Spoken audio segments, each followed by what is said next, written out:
The following program is sponsored by Friends of Life Outreach International. Father's Day weekend, Lisa Appelo went to bed happily married and woke up a widow and single mom to 7 children. Not that I didn't wrestle with our situation and that God had allowed this, because the whole time the paramedics were in there working on him, the whole time I was waiting in the hospital waiting room, even after they pronounced him dead, I prayed that God would have mercy on us, that God would heal him, that God would bring him through this. And that prayer wasn't answered. Next.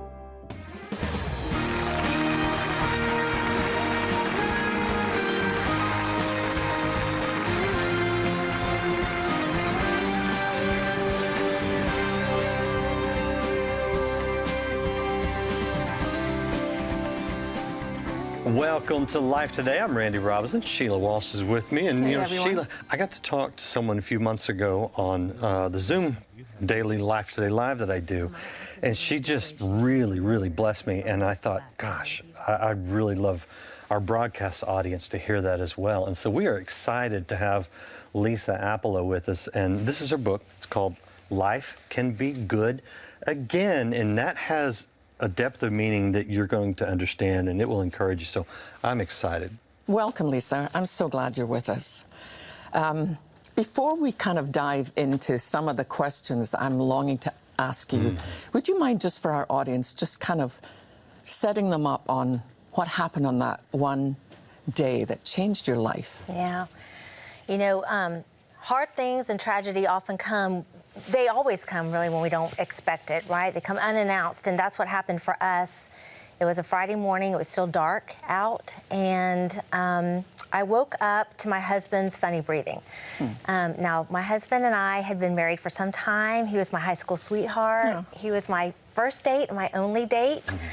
And we had 7 kids at the time. They were 4 years old through 19 years old. So we had a full house and a full life. But on this morning, I woke up, really not even enough to open my eyes, but just instinctively reached my hand over and nudged him and said, "It's just a nightmare, hon." And I fully expected that he would roll over, that we would wake up in a couple hours to his alarm. But as I woke up more to his continued breathing, he didn't roll over. I jumped out of bed, turned on the overhead light, and I could see immediately this was a whole different nightmare. He was unresponsive to me when I cried out to him, and so I went into crisis mode. I called 911. She began walking me through CPR, and I didn't even get through the first 2 rounds when the paramedics were there. So I thought, okay, good. He is in good hands. Yeah. He's going to be so mad when he wakes up and realizes that he's not going to go to work today.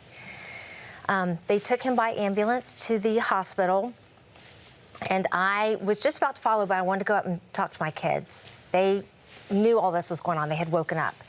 And so I went upstairs, and I will never forget walking into the boys' room, and it was still dark. They were all huddled together on the floor, crying. And I wanted to say, the mom in me wanted to say, he's going to be okay. And as those words formed on my tongue, I realized I can't promise them that. And so I said the only thing I could, which is, I will be back. We prayed, and I went to the hospital. And it was not long after I got there that an ER doctor took me back to that room that you don't want to go into and said they had worked on Dan for over 2 hours, and they had never been able to revive him. So for us, it was sudden. There were no signs, no symptoms, no indication that there was something going on. I think the thing that struck me in our previous conversation is that you guys love Jesus. You're raising a family. You had your priorities straight. I mean, this is one of those cases where you just go, God, why them? Did you have some of that, why me, God, kind of like, not self-pity, but like, this just doesn't feel right? I never asked why. I asked, what now? Not that I didn't wrestle with our situation and that God had allowed this, because the whole time the paramedics were in there working on him, the whole time I was waiting in the hospital waiting room, even after they pronounced him dead, I prayed that God would have mercy on us, that God would heal him, that God would bring him through this. And that prayer wasn't answered. But, I think for me, it was realizing that we don't get a pass on suffering. And just because we're a believer, just because we've stepped out in some kind of big faith to follow God on something. Just because, we were not doing everything right. I mean, we were following the Lord as we knew, but we didn't, it wasn't that we had reached a place where we didn't deserve suffering. Everybody suffers. All of us will suffer. And the difference for me was that Christ was going to hold us through this. He was going to anchor us in this. And it really just gave me an awareness of the pervasiveness of suffering and really a compassion for everybody who suffers. Yeah. Let me ask you though, Lisa, because, my husband and I have walked with a friend whose husband was sick for a long time. So there was we knew that probably unless God intervened that he was going to die. And it was over a period of 10 years. Your experience was very different. When it's something immediate like that there's no preparing. What are if somebody's in that situation, what are the first steps? What do you say to somebody who has just been hit with something that they did not see coming? Yeah. The first steps for the person who's walking it are to really just lean into the Lord. And that might sound very contrived, but that is really when we're in a place where life has just fallen apart and the things that we thought would always be there are not there anymore. And the way we thought life would always be, our plan for life is no more. We really are in a situation where we are 100% dependent on God. And for the first time in my life, I had gone through hard things. I had seen God faithful. But for the first time in my life, I was 100% dependent on God. For my parenting, now learning to single parent these 7 kids all over again. For our finances, I was a single income home, and that income was gone. Just even to fix 8 broken hearts, to walk us through that. And so I think for the person whose life has fallen apart, and there's a lot of ways that can happen, to lean on God. And for me, what I did was just began a practice where every day I would kind of get up, get my kids started for the day, and then I'd get in my minivan. I say, some people have a prayer closet. I have a minivan. And I would go around the corner to a little park, and just in that minivan, in the quiet there where nobody could interrupt, I could cry out to the Lord. I could cry out my questions, my fears, my needs, my overwhelm. And then I would open up the Bible. And I was reading through the Bible for a year. So I didn't go look for verses that would tell me what I wanted to hear. I would just open up to whatever that day's passage was. And it just stunned me that day after day after day, God would meet me on the words of that page and in that passage. And he would remind me who he is and what his promises are for us. And it would give me enough hope to go back in that day and parent my kids. It wasn't enough for the week. I had to go back in the next day and do it again. Yeah. How long did that go on? I still do it. Still do it? I still do it, yeah. I love it, yeah. Honestly, probably for over a year, I would open my journal and I would write all caps, bold, this is too hard. I cannot do this. And a few months into it, I thought, Lord, I know there's going to come a day where grief softens and I get used to this pace of single parenting and it doesn't feel so hard. Do not ever let me start a day without thinking, this is too hard. I cannot do this without you. When I was reading your book, one of the things that is clear is that people grieve differently. How did you help your children navigate this? Because I'm sure they grieved in different ways. They did. I was so grief naive. I really did not know a lot about grief, but I did know that.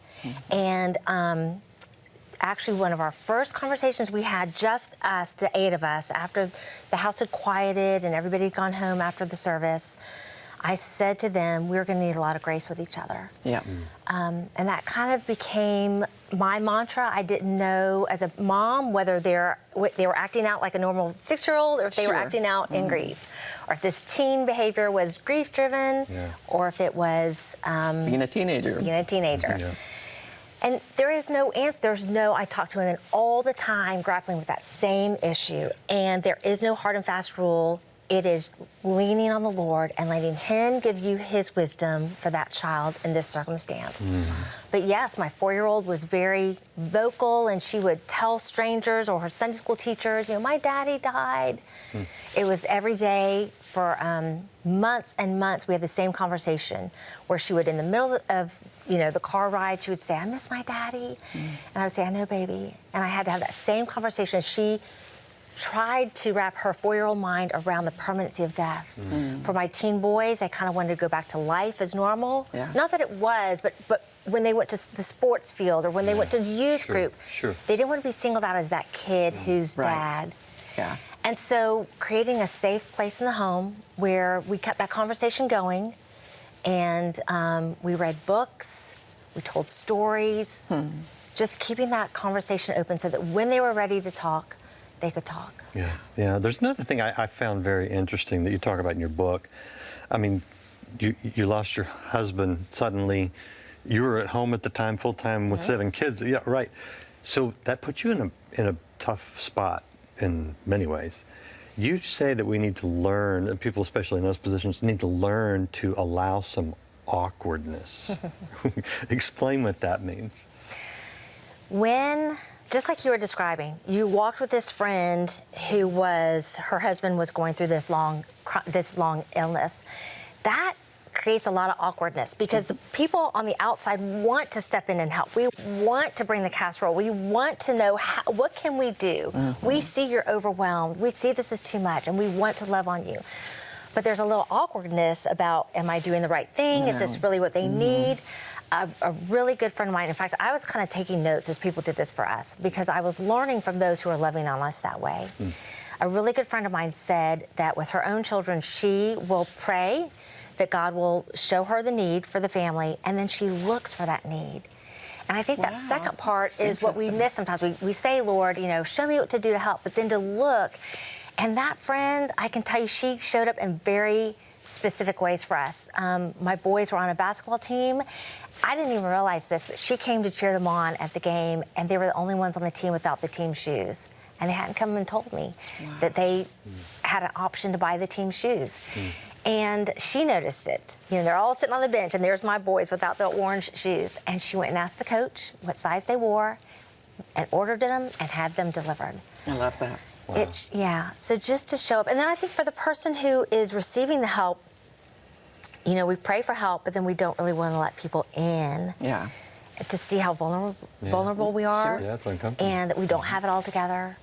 And there were times that I did that, but I think learning to let people in, because that's how the body of Christ really is the body of Christ, and how we make those intimate relationships with one another. One of the things I learned, and it was when our son was small, he was probably only 4 or 5, when his grandfather, my husband's dad, was living with us. And I watched the way that he initially did what I expected, which was cry a lot. But then one day I noticed him push our big cat off the sofa, which wasn't typical of him. And so I took him for a walk and I asked him, I said, are you angry? And he said, yes, I'm angry. He said, you told me that God answers prayers. And when we followed the ambulance, I prayed, God, don't take my papa. And he died. So I don't like God anymore. And I don't want to talk to him. How does God feel about our very raw emotions? That is a great question. I think there was a day where I thought that I had to show up to God, not that I had to be all put together, but that I couldn't really let him see what was really in my heart. And, when life falls apart, we just can show up to God with our raw, hard emotion and our hard questions. God, who made us fearfully and wonderfully, also made our emotions. And so he welcomes them. He doesn't say, go fix everything or show up, fake everything, that everything's fine. Bring those emotions to me. And the Bible calls it lament, where we see this all over the Bible, but especially in the Psalms, where we can take our hard emotion, which is really too much for us to bear. We weren't meant to bear the weight of these emotions by ourselves, but we can bring them to God. And that is everything from anger, despair, sadness, loneliness, missing, all of those things, and our hard questions, and say, God, I am hurting. Are you there? And he always welcomes us. And then the next part is super important, to trust him. You know, he may not answer our why questions. He may not answer my what next question. We may not like the answer. We may not. If he were to tell us, would we even receive it well? Or understand it. Or understand it. I think it's hard to trust when you're not honest. Because I told my son that day, listen, babe, you know, I bought him a punching bag and boxing gloves. And I said, when you're angry, you hit that thing till you're exhausted. But then I want you to know you can fall into the arms of a God who loves you all the days, the bad days and the good days. And I think it's only when we feel we can really show up that then we're able to take that step of trusting God, because you get that he gets you. Yeah. Have you seen your children, I mean, how have they navigated as time has gone on? And I also wanted to know, how has this huge loss impacted your faith?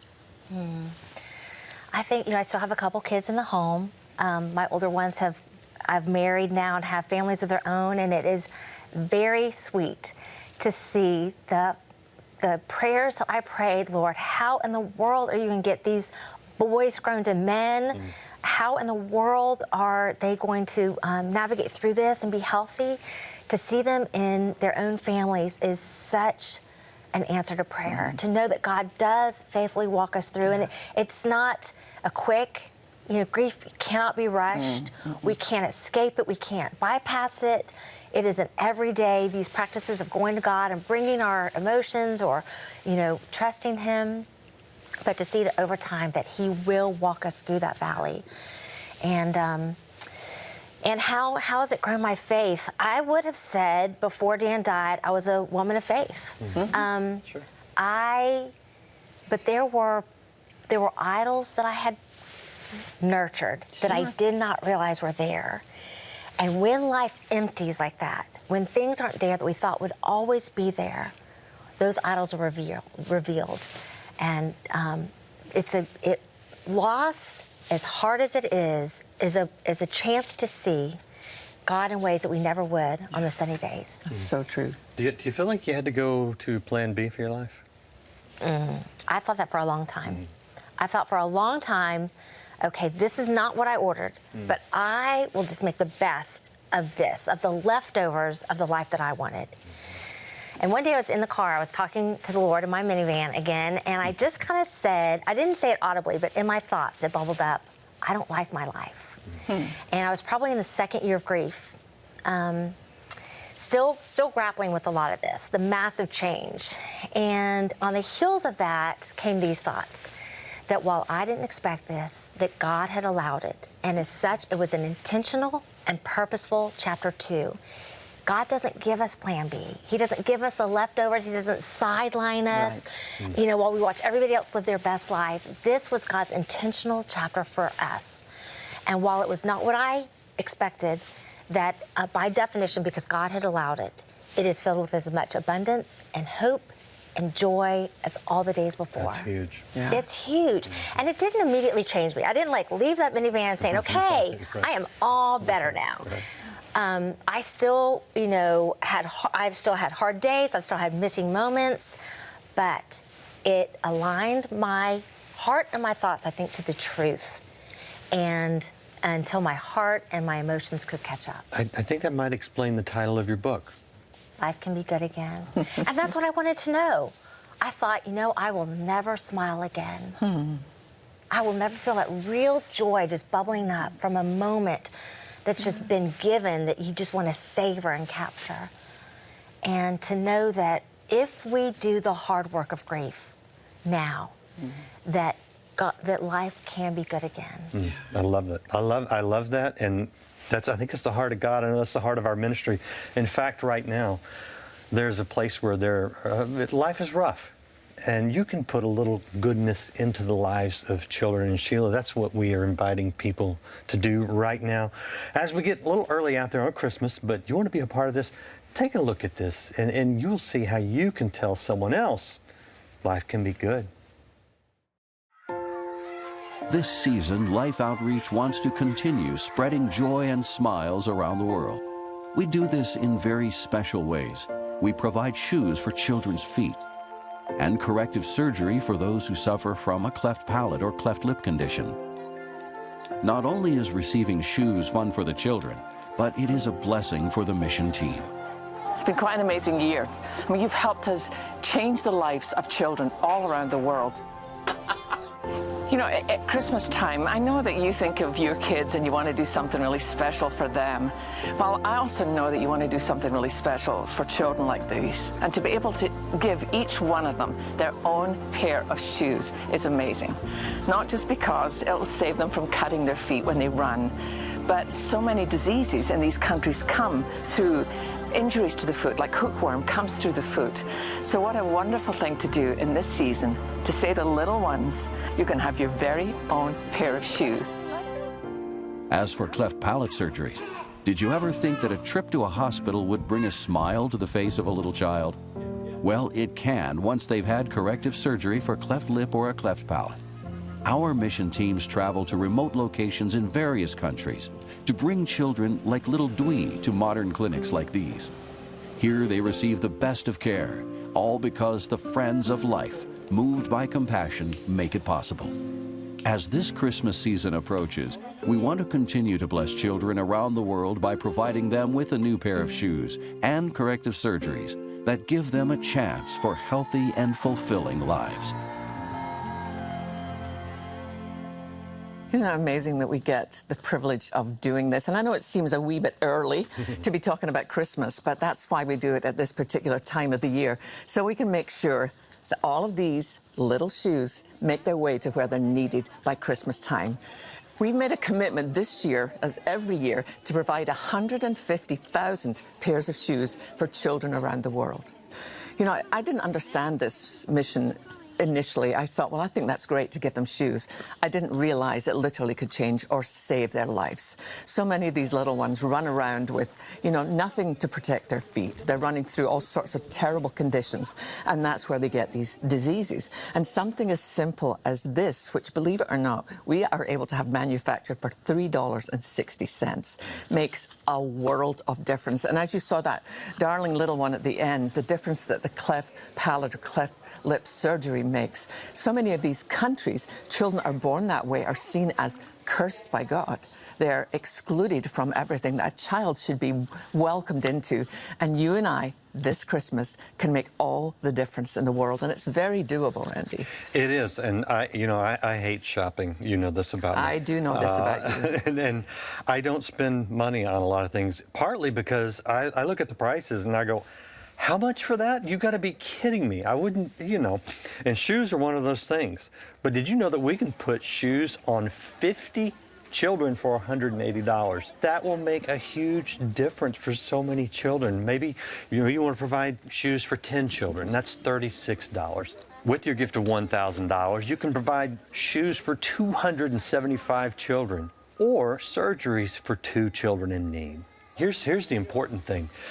You can make a difference in the life of a child. And they're not just shoes, they're protection in some pretty harsh circumstances. In fact, protection oftentimes against things like hookworm, things that debilitate, things that make a child ill. So this is a great opportunity to make Christmas really special for some children.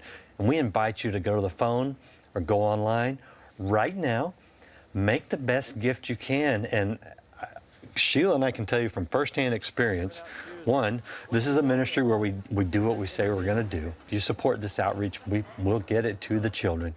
And we know it makes such a difference in their lives. The smiles, it's so beautiful. When the angels made that declaration, good news to all people. Let's make sure this Christmas it's not just about us. Let's bring that good news to all people. Please go, dial that number on your screen, go online, give the very best gift you can. Yeah. Thank you. Poverty is a killer, and because of it, children needlessly suffer, not only from a lack of food and clean water, but also from a lack of things we often take for granted, like a simple pair of shoes. Far too many children living in extreme poverty have never owned a new pair of shoes. And while that may seem minor in light of all their needs, walking with bare feet puts them at risk of life-threatening infections and disease that could lead to crippling consequences and even death. By responding today, you will help secure and make ready 150,000 pairs of Christmas shoes to be shipped and delivered to children around the world, just in time for the holidays. Your gift of $36 will help provide 10 pairs of shoes. A gift of $72 will help provide 20 pairs. And a gift of $180 will help provide 50 pairs of Christmas shoes for children in need.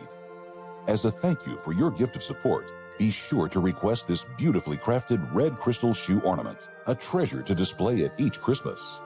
With your gift of $100 or more, you may request this keepsake boxed set featuring 4 of life's crystal Christmas shoe ornaments. Finally, please consider a gift of $1,000 or more to help provide over 275 pairs of shoes, or 2 children with corrective cleft lip or palate surgeries, and you may request the beautiful bronze sculpture, Let the Children Come. Please call, write, or make your gift online today. You know, we're having such a happy day here today because we're getting to hand out shoes to these children here and just celebrate life. This young girl, I need to tell you what she did. She came and she saw that Terry was struggling to get shoes on some of the smaller kids. So she came and sat herself down here on the chair, set herself aside, didn't take her pair of shoes, but sat herself down and started helping Terry by picking up child after child and putting them on her lap so that Terry could put shoes on their feet like she's doing now. That's the heart of God. That's a heart of gratitude that goes beyond self, and that's what we need you to do today. I need you to have a heart like this young girl. If you would have a heart of gratitude that goes beyond yourself, that says, you know what, I will go beyond me today. Honor this little girl. Honor her heart for the children of her village. Get online or dial that number on your screen. Make that gift whatever way you can. Give that gift today. Give the gift of joy, the gift of shoes. Thank you so much. If the lines are busy, keep calling. Let's make this the best Christmas that some of these children have ever known. And then I believe we have the right to share who sent us. Yeah, Lisa, we so appreciate you being on the show and sharing not just your heartache, but your healing. Thank you so much. Thank you so much for having me. And if you want to pick up Lisa's book, you can get them wherever books are sold. And Sheila, I don't think you knew this, she brought cookies. Oh my gosh! The Lord be with this project. Thank you for being with us. We'll see you again next time here on Life Today. Bye.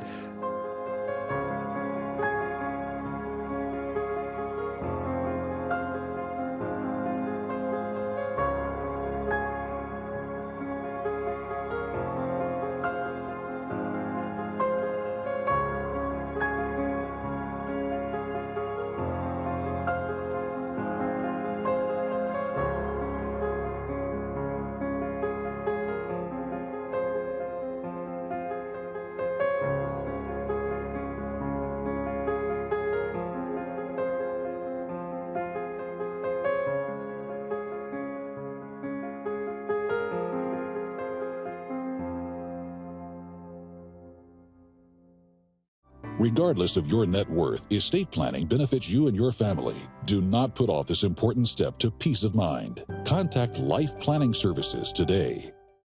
I don't know what to say, that God would blindside me when I didn't expect it. Susie Larson, tomorrow on Life Today. Life Today is made possible by the supporters of Life Outreach International. Your gift will be used exclusively for the exempt purposes of life. The ministry features specific outreaches as examples of the programs it supports and conducts. Gifts are considered to be without restriction as to use unless explicitly stipulated by the donor. The ministry is a member of the ECFA.